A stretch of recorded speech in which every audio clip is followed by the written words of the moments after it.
Minsan, nakakaramdam tayo ng gutom.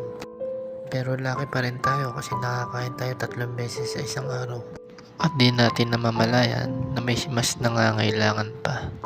Dahil isa lamang sila sa mga nakita ko sa daanan na nagugutom at nauuhaw.